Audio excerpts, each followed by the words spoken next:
Hello everyone, this is Mike at Play Favorites. We're a friendly neighborhood toy store located in beautiful Front Royal, Virginia, and today I am here to show you how to play Zingo, Bingo with a Zing. Now you may notice that we have three different versions of Zingo here at Play Favorites. There's your basic Zingo, which is designed to help kids with object and word recognition and help kids grow their vocabularies.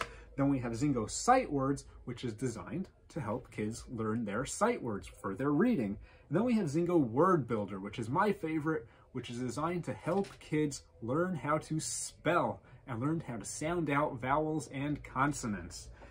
Now, all the games will play pretty similar, but I'll dive in real quickly to the differences between them. Now, at the heart of every Zingo game, we have this, the Zingo machine. What's brilliant about this is that it is a toy which kids will delight in playing with, and that will motivate them to want to play the game of Zingo, which is a very good game in its own right, and learn something in the process. So, at the beginning of the game, take these Zingo tiles and you load them into the Zingo machine, like so. There is a faster way to do that if you do not want to load them all in one by one. You can take the top of the Zingo machine, but drop it in like that. Now, there are two sides to every Zingo board. There is the green side, which you should play with if you want a less competitive game. And then there's the red side, which you should play with if you want a more competitive game.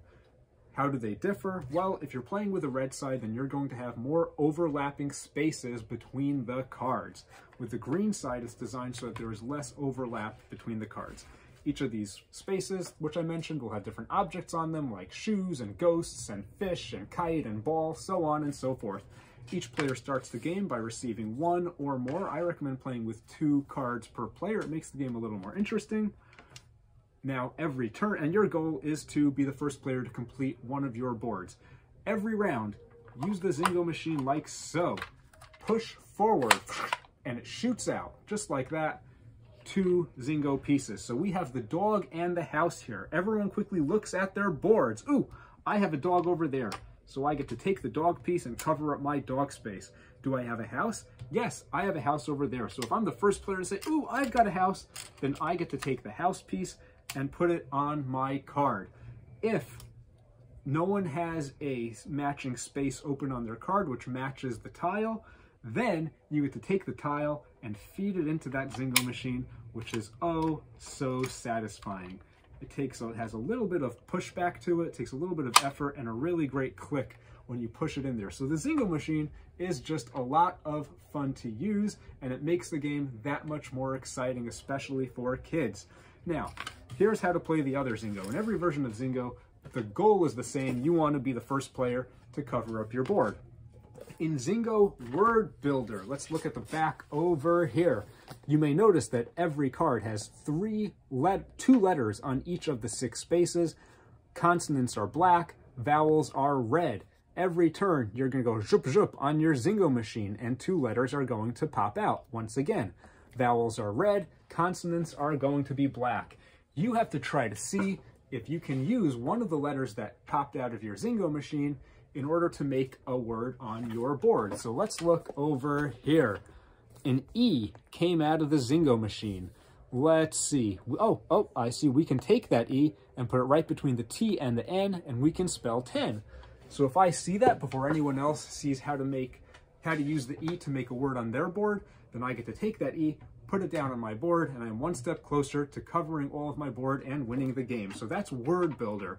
Obviously, that's a little bit more advanced than basic Zingo. Sight words fall somewhere in between the challenge of Word Builder and basic Zingo. In this game, each of the tiles that you're going to feed into the Zingo machine has a basic sight word on it, such as have, my, and, for, me. And on every board, you're going to see a picture illustrating that basic sight word, as well as the word itself underneath the picture. Just like in every other game, you go zhup zhup, whoop, tiles fall out. The first player to identify a tile that came out of the Zingo machine that matches with one of the spaces on his board, shouts it out, takes the tile, puts it on his board, and is one step closer to winning. Now, I just mentioned shouts it out. This game is one of the most popular games among teachers and therapists for helping selective mutism, because the way that works is you only get to take the tile and place it on your board if you say the word. And this game, for some reason, is incredibly motivating, and I have seen and heard reports from many, many occupational therapists saying that this game was magic to get kids to open their mouths and speak.